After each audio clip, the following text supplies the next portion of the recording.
Hello and welcome to Special People, Extraordinary Times.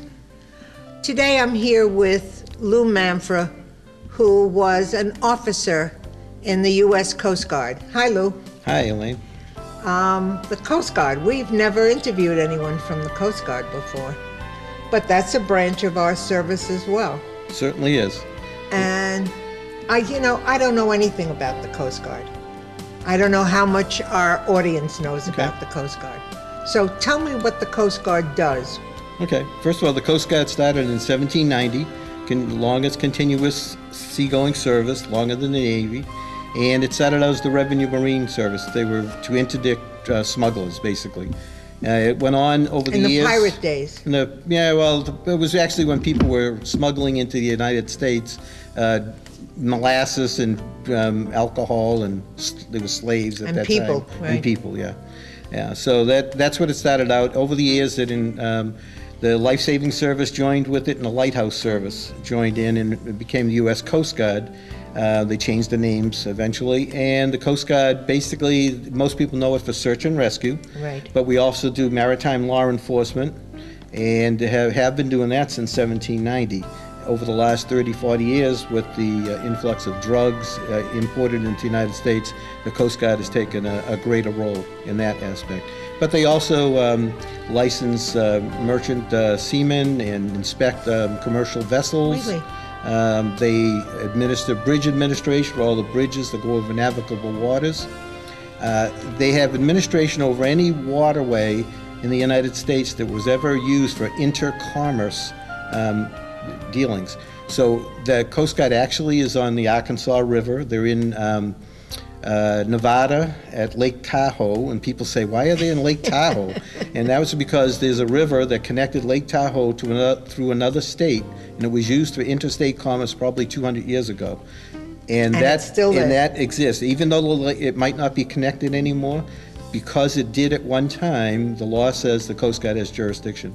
So the Coast Guard's at all kinds of different places. The Coast Guard has a lot of jurisdiction. Yes. You were telling me that they can mount any ship? Yeah, any U.S. vessel, they can board it without probable cause, without a search warrant.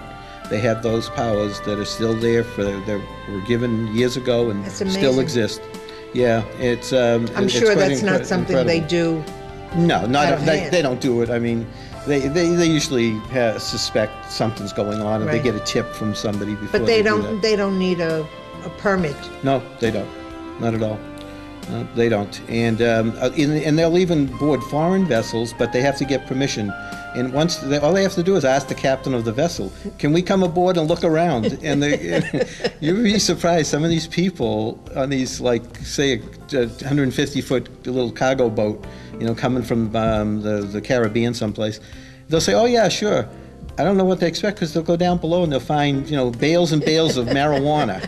And it's like, so then what they do is they call the home country and get permission to seize the vessel, and they bring it into the U.S., and then process goes so with the State Department. So it's really a very important function. Yeah, all the aids to navigation, all those buoys, you see the green buoys, the red buoys, all that stuff there is all administered, taken care of by the Coast Guard. And the lighthouses as well. Lighthouses, yes.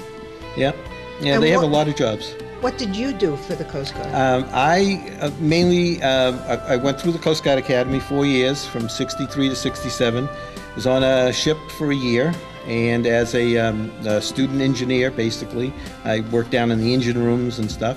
And then I got orders to flight school, so I went to Pensacola, Florida, to Naval Aviation School, and spent a little over a year there, and came out as a naval aviator, and I was designated to fly helicopters at that time. And I went on in the Coast Guard to different stations, flying mostly helicopters. I did fly a little fixed wing often here and there, but mostly the helicopters. And I did that until 1988 when I retired. How many missions do you have on a helicopter? Hour-wise, I have like over 5,000 hours in helicopter. Yeah, which is quite a bit. You bet. And quite a few good experiences. I spent time in Cape Cod area for a couple of years.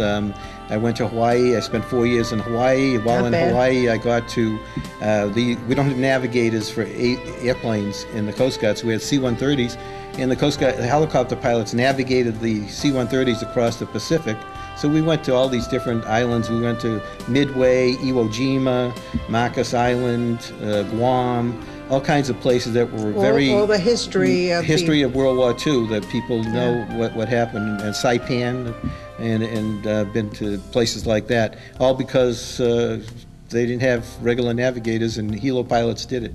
And that was long before GPS. That was in the 70s, and it was you're flying across the Pacific, sometimes just on your gut feeling as to what direction you're going. Yeah. So now you're retired. I am retired. Retired officer. Yes. How many years did you spend in I spent the a Coast total Guard? of 25 years, from 63 to 1988. You must have loved it. I did. I would have stayed in forever, but it's one of those things where they have a pyramid system of promotions and things, and only so many people can make it to the top. So I got to the point where I had to end up retiring. That's a wonderful life. Yeah, it really was. I really, really enjoyed the Coast Guard. Getting to live in different places was really exciting. And what was the rank that you retired I as? retired as a lieutenant commander in '04. I'm impressed. I wish there was an admiral, but it wasn't. In the next life. Yeah, that's Next time. Absolutely. So Lou, thank you so much. You're welcome. I learned a lot. Good. I'm glad you did. I learn a lot in this And- job.